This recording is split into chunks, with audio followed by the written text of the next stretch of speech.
the Lake Elsinore teen found in a Hollywood Tesla. Don't miss out on more true crime stories. Hit subscribe, like, share, and join the conversation in the comments. The moment the call came in, everything changed. In a sun-drenched street high in the leafy hills of Hollywood, an ordinary black Tesla sedan stood parked, its sleek lines belying the horror hidden within. Workers at the impound yard reported a foul, lingering stench. They opened the front trunk, and discovered a body. Decomposed. Wrapped. Inside, the vehicle registered to rising pop star D4VD, legal name David Anthony Burke. When the paper trail caught up, the corpse was identified as 15-year-old Celeste Rivas Hernandez of Lake Elsinore, California, a girl who had been reported missing multiple times in 2024. The car had been towed from a Hollywood Hills street after being cited for illegal parking. Tires were marked, the 72-hour ordinance triggered. The vehicle sat there, perhaps unnoticed, while inside the darkness waited. Investigators with the Los Angeles Police Department's Robbery Homicide Division announced they were treating the case as a death investigation, cause and manner still deferred. They could not yet determine whether homicide had occurred, but the concealment of a body in a celebrity-connected car meant every footstep in the investigation would ripple out. The scene was chilling. A frunk, meant for groceries or luggage, now held human remains. A sleek Hollywood vehicle tied to a chart-topping artist. A missing girl from a Southern California suburb. The questions slammed into investigators like waves. How did Celeste end up in that car? Who placed her there? And when? What role did the car owner or his associates play? Outside the tow yard, cameras captured the sedan being towed. Inside, darkened evidence bags held computers, digital logs, items seized from a nearby residence, once rented by the singer. The local rooftops, parked car lots, rental records. Everything became part of the map the detectives drew. Back in Lake Elsinore, the community reeled. A once vibrant teenager, reported missing 3 times, now dragged into this national spotlight under the worst circumstances. Her family's worst nightmare had become public record. And then came the cliffhanger. As the detectives prepared to execute search warrants on a Hollywood Hills home tied to the singer's lease, they found signs of abrupt departure. A broken lease, equipment missing, nights of rental logs disappearing. Was this a clean exit or a frantic flight? The vehicle owner publicly cooperated, but the investigation's next chapter promised a darker turn. The question hanging in the air: did the star's lease-terminated home, the towed car, and the missing girl all meet in one catastrophic moment? And if so, who is responsible? The case is still unfolding, and the answer lies just beyond the next page. Before the Tesla, before the headlines, before her name echoed across Los Angeles newsrooms, Celeste Rivas Hernandez was just a 15-year-old girl from Lake Elsinore, a small city nestled between mountains and lakes. Neighbors described her as quiet, shy, a girl who loved music and dreamed of moving to Los Angeles one day to make something of herself. But behind that gentle dream was a troubled home life. Police records later revealed deputies had visited her family's home several times over the years. Welfare checks, runaway reports, and missing person calls that all ended the same way: Celeste coming back, then leaving again. Her mother had tried to explain that Celeste was drawn to the idea of fame, that she'd become obsessed with social media artists, especially one young star who rose from YouTube to Billboard, D4VD. He was everything she wanted to be: famous, creative, young. When Celeste began chatting online with someone claiming to know him, her family worried. But in the digital age, where friendships blur through screens, they didn't know how deep the connection had gone. Then, one spring afternoon in 2024, Celeste vanished again. This time, she didn't come home. Her phone pinged last near Los Angeles County.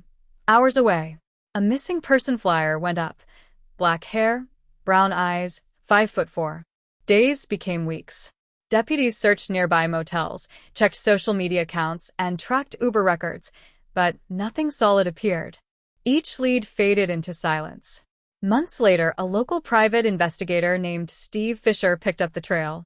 He started pulling digital data, cross-checking her known online friends with rental property records in the Hollywood Hills. What he found was chilling.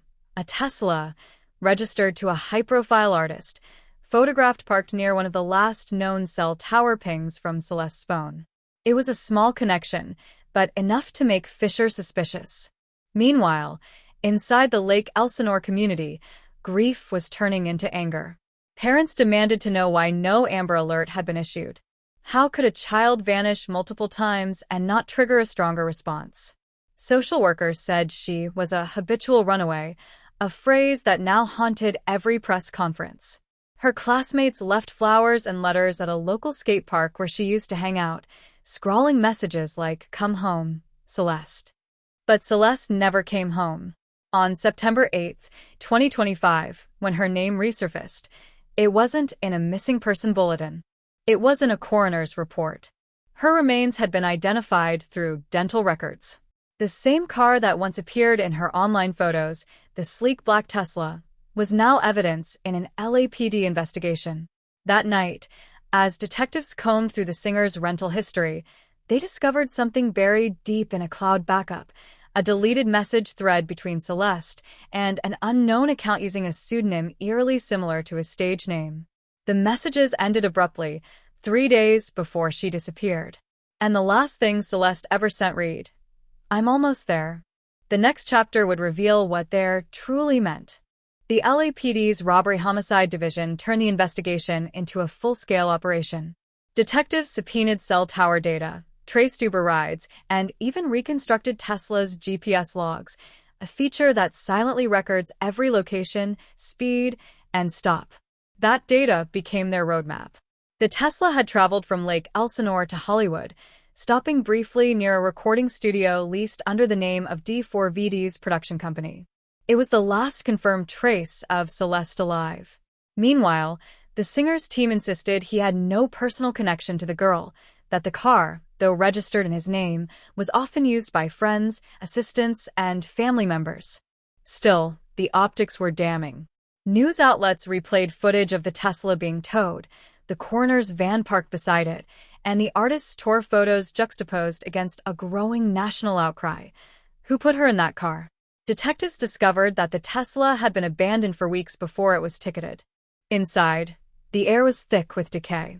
Investigators documented the interior in silence, cameras clicking, a phone charger, empty fast food bags, and a single silver bracelet matching the one Celeste's mother had described.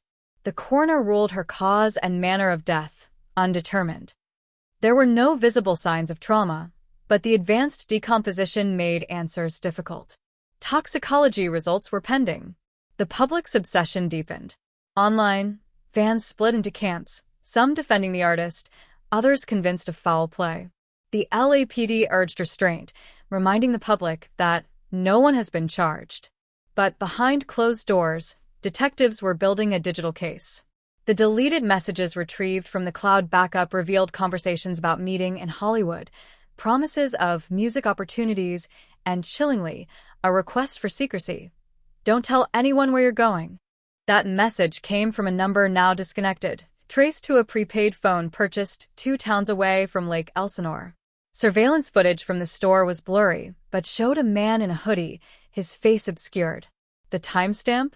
2 days before Celeste vanished. By late October 2025, Celeste's family held a vigil overlooking Lake Elsinore.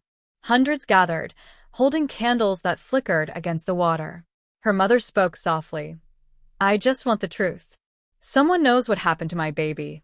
Behind her, volunteers released paper lanterns that drifted skyward, glowing like tiny ghosts in the night. As the lanterns rose, detectives received a call from Tesla's data compliance team. A hidden camera in the vehicle had captured fragments of video days before the car was towed. The footage, though grainy, showed a figure in the driver's seat, parking the car on a Hollywood Hills street, then walking away into the dark. The chapter closed with a haunting realization. The technology that once carried secrets might now reveal the final moments of a missing girl. And somewhere in the digital shadows of Los Angeles, the truth about how Celeste Rivas ended up in that Tesla is still waiting to surface.